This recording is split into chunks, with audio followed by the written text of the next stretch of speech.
মানুষ পূর্ণতার পেছনে ছুটতে গিয়ে শূন্যতায় ভোগে। নমস্কার বন্ধুরা, হোম মেকার তনিমা দিকরি চ্যানেলে আবার একটা নতুন সকাল, আবার একটা নতুন দিনে একটা ভিডিও নিয়ে তোমাদের কাছে চলে এলাম। প্রতিনিয়ত তোমাদের কাছে আমি ভিডিও আনি, আমার যেরকম দিন যায়, যেরকমভাবে দিন যাপন করি, ঠিক সেরকমভাবে তার মধ্যে কোনোই কিছু আধিপত্য নেই যেগুলো আমার যেরকম দিন চলে তার বাইরে আমি তোমাদের দেখাই।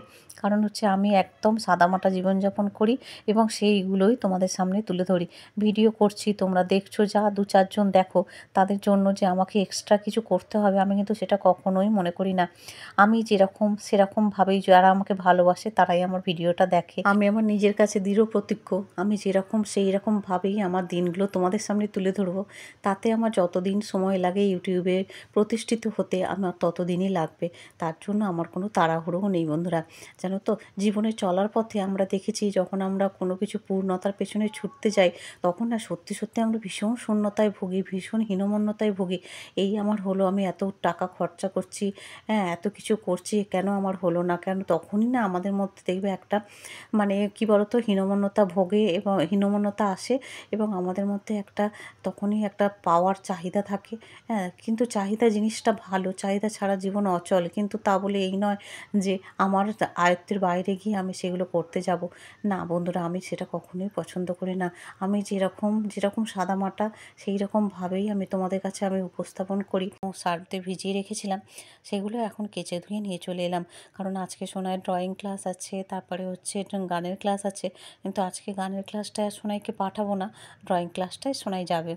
ওই জন্য ভাবলাম যে ওকে একটু খাইয়ে নিয়েছি সকালে, আর একটু আমরা চাটাও খেয়ে নিয়েছি। চা খেয়ে আর এখন এই যে চলে এসেছি। এরপরে ওকে কিছু খাবার করে দেবো, ও খেয়ে দিয়ে তারপরে যাবে। চা বিস্কিট এগুলো খেয়েছে সোনাই। আজকে আর সকালে শরবত দিইনি, স্নান করার আগে শরবতটা দেবো। কারণ এই ওয়েদারটায় তো সকালবেলা বেশি ঠান্ডা জিনিস দিলে আবার দেখছি ঠান্ডা গরমের কারণে না ঠান্ডা লেগে যাচ্ছে, সর্দি গরমের মতো হয়ে যাচ্ছে, কেন আমি নিজেও বুঝতে পারছি না। যাই হোক, তোমাদের সাথে গল্প করতে করতে একে একে জামা কাপড়গুলো মিলে দিলাম। আর সকালবেলা এই টাইমটায় ছাদে আসলে খুব ভাল লাগে। আজকে তো হাজব্যান্ড নিচে সব জল ছড়া টড়া দিয়েছে, দিয়ে আর এই যে আমি এখন ওপরে এসে তুলসী থান টানগুলো আগে ধুয়ে নিয়েছি, জানো, তখন আর ভিডিও করে উঠতে পারিনি। তুলসী থান টানগুলো ধুয়ে টুয়ে নিয়ে তারপরে এখন এই যে জামা কাপড়গুলো মিলতে শুরু করেছি।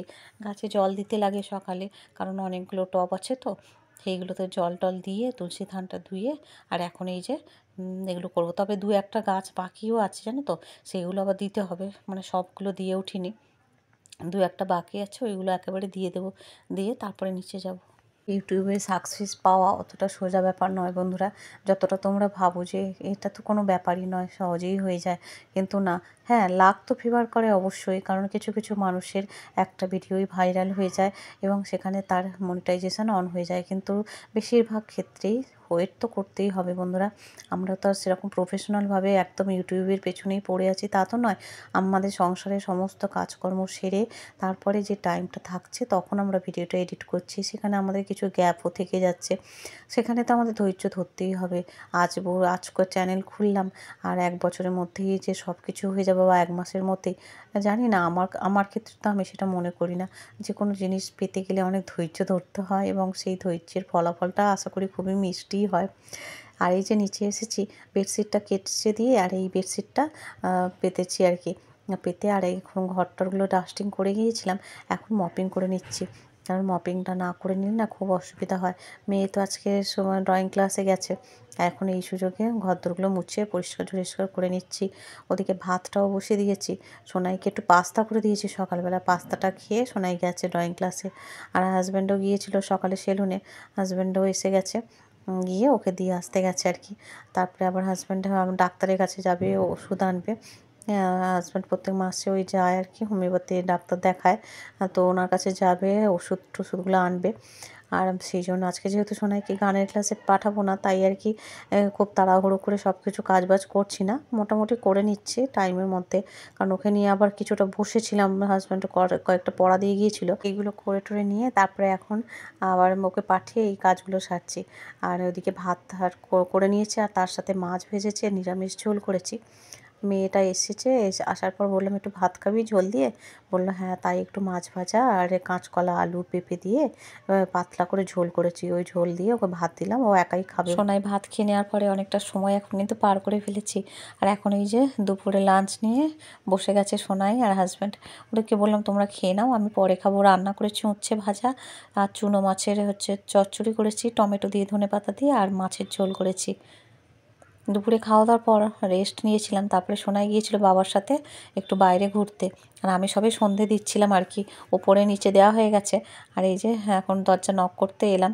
আর এই যে চানাচুর এনেছে সোনাই হাতে করে, মুড়ি আনা হয়েছিল আর চানাচুরটা বাড়ন্ত ছিল, ওই জন্য চানাচুর নিয়ে চলে এসছে। আর একটু ওকে ঘুরিয়ে আনলো হাজব্যান্ড, বললো চলে একটু ঘুরে আসবি, তাহলে ভালোও লাগবে। সোনাইকে একটু দুধ সুজি খাইয়ে দিয়েছিলাম, খাওয়ানোর পর তারপরে ও ঘুরে এই যে এলো, এবার একটু পরে পড়তে বসবে। হাজব্যান্ডকে একটু চা দেবো, মুড়ি দেবো, খেয়ে দিয়ে নিয়ে ওকে পড়াতে বসবে, আর আমি বাকি কাজকর্মগুলো সারবো।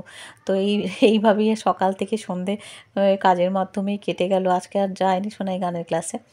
আর এই যে সন্ধ্যা দিতে দিতে তো উঠে গিয়েছিলাম, আর এসে এখন এই যে বাকি সন্ধ্যার নিবেদন যেটা বাকি ছিল করে একেবারে গোপাল সোনাকে শয়নে দিলাম। এই যে গোপাল সোনা রাধারানীকে এখানে সুন্দর করে শয়নে দিয়ে দিলাম, দিয়ে তারপরে হাজব্যান্ডকে তখন চা দেবো বললাম, বললো যে তুমি সন্ধ্যা দিয়ে তারপরে দিও। তো এই যে চা মুড়ি সব দিয়ে দিয়েছি, আমি একটু চা করে নিয়েছি, নিয়ে আর এখন এই যে খেতে বসলাম সবাই মিলে। তো সোনাই ততক্ষণ আমার ঘরে একটু খেলাধুলা করছিল, তারপরে এখন এই যে সবাই মিলে দেখো একটু মুড়ি টুড়ি খেয়ে নিচ্ছি, নিয়ে তারপরে বাকি কাজগুলো করবো। বন্ধুরা বেশ কিছুদিন ধরে এই আমার মেশিনটা না মানে খারাপ হয়ে গিয়েছিলো বলতে, এই যে হাজব্যান্ড যেখানটা ওই স্ক্রুটা দিয়ে টাইট করছে, তো ওইখানটা না খুলে গিয়েছিলো, একদম সেলাই করতে পারছিলাম না। তারপরে হাজব্যান্ড ওটা দোকানে দিয়ে এসেছিলো, আর আজকে মেশিনটাও নিয়ে এসেছে বিকেলে, তো সেই জন্য আর কি একটু সেলাই করে দেখছি, যাক সেলাই ভালোই হচ্ছে। তো বন্ধুরা আজকে ভিডিওটা আর বড় করিনি, এই পর্যন্তই রাখলাম। পরের দিন দেখা হচ্ছে নতুন ভিডিওর সাথে।